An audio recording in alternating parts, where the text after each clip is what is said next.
안녕하세요. 내가 할 수 있는 모든 것 루크입니다. 오늘 영상의 주제는 인플레이션 시대의 부동산 사야 합니다 라는 주제로 이야기를 해볼까 합니다. 요즘에 부동산 하면 어떤 생각이 떠오르시나요? 아마 긍정적인 감정은 별로 없을 것 같습니다. 보통 추가 분담금과 관련된 여러 가지 문제들, 지방 부동산의 공급 과잉, PF 부실 문제 등등 굉장히 부정적인 의견이 아직까지는 많은 것 같습니다. 그리고 영상을 보더라도 일부 전문가들 중에서는 한결같이 아직 부동산이 사야 할 시기가 아니다 라고 이야기를 하시는 분들도 있더라고요.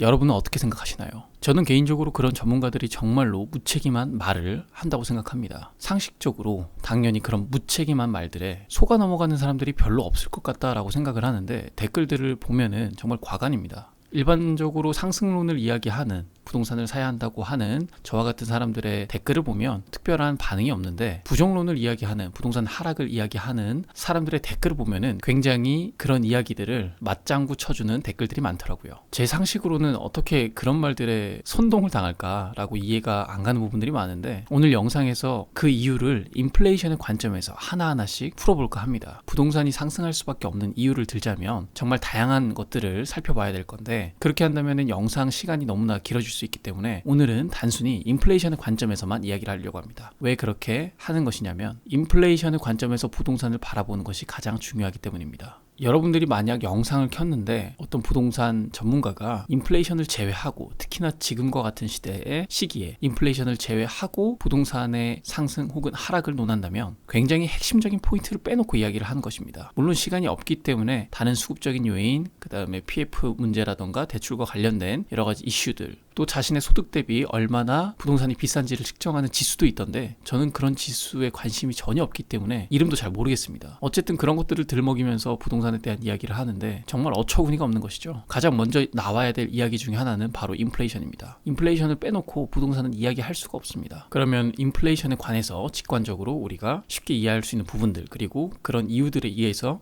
왜 집을 사야 되는지 이야기를 하나씩 해보겠습니다. 먼저 인플레이션이 뭐라고 생각하십니까? 인플레이션은 단순히 화폐 가치 하락입니다. 여기까지는 여러분들도 직관적으로 이야기가 쉬우실 겁니다. 인플레이션은 화폐 가치의 하락이다. 화폐 가치의 하락, 돈이 돈 같지가 않은 거죠. 옛날에는 내가 짜장면을 먹을 때 5,000원, 4,000원이면 먹을 수 있었는데 요즘에는 6,000원, 7,000원 정도를 줘야지만 먹을 수 있다던가, 아니면 아이스크림을 사 먹었었을 때 1,000원이었으면 한 개를 먹을 수 있었는데 요즘에는 2,000원을 줘야 한다던가, 그런 것들을 통틀어서 다 화폐 가치가 하락했다고 하는 겁니다. 여기서 한 가지 중요한 포인트는 화폐 가치가 하락했었을 때 부동산도 가격이 오른다는 겁니다. 잘 생각해 보시면 부동산 같은 경우도 그냥 아파트를 지을 수 있는 게 아니라 인건비, 자재비, 기타 등등의 무수하게 많은 비용들이 엮여 있습니다. 그렇기 때문에 아파트 가격은 절대로 우하향할 수 없는 구조에 있습니다. 물론 예외적인 것은 지방 부동산 혹은 외지에 있는 그런 부동산들은 앞으로 인구도 감소하기 때문에 상당히 하방 압력의 압박을 받을 수밖에 없겠죠.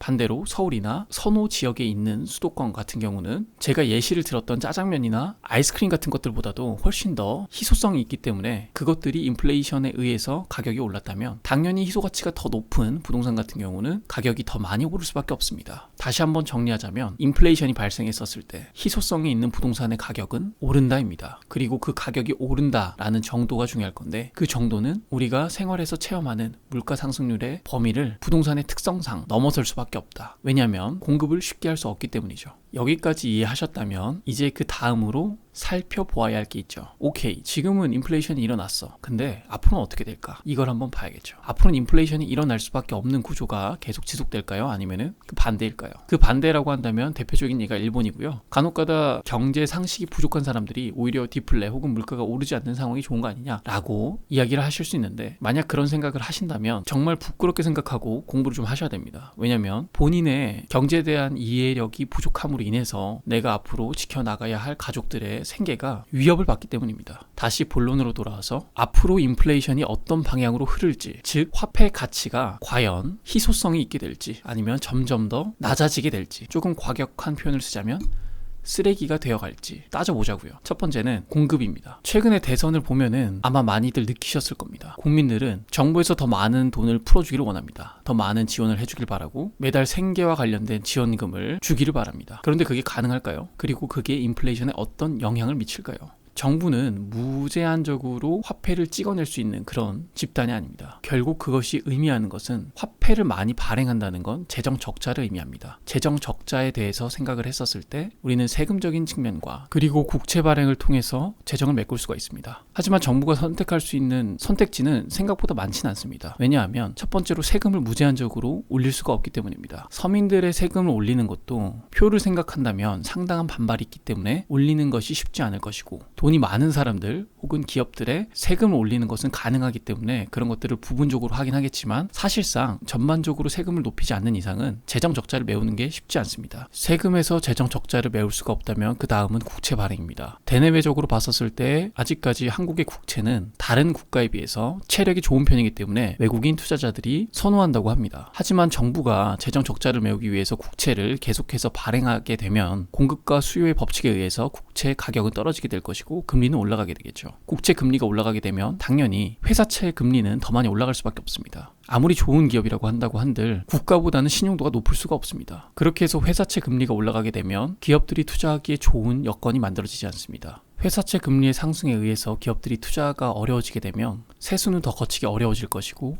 정부는 더욱더 국채 발행에 의지할 수밖에 없습니다. 결국 현재 채권과 관련해서 어느 정도 안정성을 유지하고 있는 한국이 채권까지 그 지위가 국제 위치에서 국제적으로 낮아지게 된다면 환율 불안정 요소는 더 커질 수밖에 없습니다. 그렇게 됐었을 때 환율이 올라가게 되면 당연히 물가는 오르게 되겠죠. 결국 화폐 공급량의 측면에서 봤었을 때 전반적으로 공급은 더 많이 늘어나고 환율 역시 더 불안정한 모양으로 갈 수밖에 없는 구조가 심화될 가능성이 높습니다. 대한민국 국민들이 정부가 돈을 퍼주는 정책들에 대해서 당연하게 생각하고 익숙해질수록 인플레이션은 구조적으로 높아질 가능성이 큽니다. 다음으로 금리를 살펴보겠습니다. 금리의 방향성 또한 앞으로 어떤 식으로 전개될지 그 누구도 확신할 수는 없겠지만, 그래도 우리가 직감적으로 알 수 있는 것은 현재 미국이 몇 년 사이에 상당히 높은 수준의 금리를 올렸죠. 앞으로의 금리 방향성은 그 누구도 쉽게 장담할 수 없겠지만, 그래도 우리가 직감적으로 이해할 수 있는 것은 지난 1, 2년 사이에 미국은 굉장히 빠른 속도로 금리를 올렸고 현재 5%에서 6% 사이에 있는 기준금리가 앞으로 더 높아지기는 힘들 것이라는 사실입니다. 그렇다 그래서 예전처럼 제로금리의 시대로 갈 것은 아니겠지만, 인플레이션 때문에 그렇다고 해도 현재 수준의 금리를 더 높일 이유도 없다고 봐야겠죠. 큰 흐름에서 방향성을 보자면 금리는 결국 우하향하는 구조로 갈 것입니다. 다만 그게 제로금리가 아닐 뿐이죠. 여기서 금리에 대해서 조금 더 이야기를 하자면 금리는 돈의 값어치입니다. 돈의 가격이라고도 하죠. 우리가 지난 10년을 되돌아봤었을 때 자산 가격이 왜 이렇게 많이 상승을 했을까 생각해 본다면, 금융위기 이후 기준금리가 제로인 시대를 오랫동안 유지했었고 양적 완화 그리고 유럽의 재정위기 등으로 금리의 상단이 전혀 높지 않았습니다. 아까 전에 금리는 뭐라 그랬죠? 돈의 가격이라고 했습니다. 화폐의 값어치입니다. 금리 자체의 상단이 낮다면 화폐의 값어치는 당연히 낮은 거겠죠. 그러한 돈을 이지머니라고 합니다. 지난 과거 10년 동안 우리는 상당히 이지머니에 익숙해져 있었고 앞으로의 시대는 달라질 겁니다. 조금 더 쉬운 예시로 생각을 해보자면, 내가 10억을 들고 있는데 은행에서 금리를 0%로 쳐준다 라고 했었을 때 그 누구도 10억을 은행에 넣어두지 않을 것입니다. 당연히 부동산을 사든지 은행 금리보다 조금 더 높게 쳐주는 자산을 사겠죠. 결국 금리가 낮은 시대에서는 자산의 값어치가 올라가는 것이 당연합니다. 반대로 금리가 극단적으로 10% 된다라고 한다면 자산을 사려고 하는 사람들보다는 현금을 들고 있으면서 은행에 예적금을 하는 사람이 오히려 많을 것입니다. 여기서 중요한 포인트는 앞으로 이전과 같이 이지머니의 시대, 제로금리의 시대는 쉽게 오진 않겠지만 전반적으로 지금보다 금리가 우하향하는 구조로 갈 것이고, 그렇게 된다면 화폐의 가치는 자연스럽게 떨어질 수밖에 없는 구조로 갈 수밖에 없습니다. 그런데 저희가 체감적으로 알 수 있는 것 중에 하나는 뭔진 모르겠지만 10년에 한 번 정도는 큰 위기가 온다는 것입니다. 2020년에 코로나 위기가 왔었으니까 아마 어떤 대상이 될지 모르겠지만 2030년 이전까지는 제법 크다고 할 수 있는 경제 위기가 올 것이고, 그 위기가 왔었을 때 미국이 더 빠르고 효과적으로 대처할 수 있게끔 하기 위해서 사실 금리를 상당히 많이 올린 부분도 있는데, 그 순간이 되면 또 일시적으로 제로금리 정책을 피고 양적 완화를 할 가능성이 높겠죠. 그렇게 된다면 현재 정체되어 있는 자산 가격은 어떻게 될까요? 여러분들이 보셨던 것처럼 21년에 폭등하는 양상을 한 번 더 보실 수 있을 것이고, 사실은 그 이상이 될 가능성이 높습니다. 대한민국 부동산의 특성상 서울의 공급 물량이 적기 때문입니다. 마지막으로 요즘에 부동산을 사야 되는지 말아야 되는지 망설이시는 분들이 상당히 많을 것 같은데, 그런 고민을 하는 사람들이 많은 이유는 사실 당연한 겁니다. 왜냐하면 일반 대중들은 탐욕적이기 때문입니다. 부동산을 사지 않는 것이 어떻게 탐욕적이냐라고 이야기를 하실 수 있는 분들도 있는데, 사실 탐욕은 사야지만 있는 게 아니라 사지 않는 것도 탐욕입니다. 더 떨어지길 바라면서 더 싼 가격에 최저점에서 내가 매수를 하고 싶은 욕망, 그게 바로 탐욕입니다. 탐욕은 상방으로도 있고 하방으로도 있습니다. 지금과 같은 시기에 있는 탐욕은 하방으로 있는 탐욕이 더 많겠죠. 그건 바로 여러분들이 저점 매수, 고점 매도를 할 수 있다는 환상을 갖고 있기 때문입니다. 세상에서 가장 큰 투자의 구루라고 할 수 있는 워렌 버핏도 할 수 없는 저점 매수, 고점 매도를 여러분들이 할 수 있다고 생각하시면 안 됩니다. 인플레이션 시대 부동산 사셔야 합니다. 다음 시간에 뵙겠습니다. 감사합니다.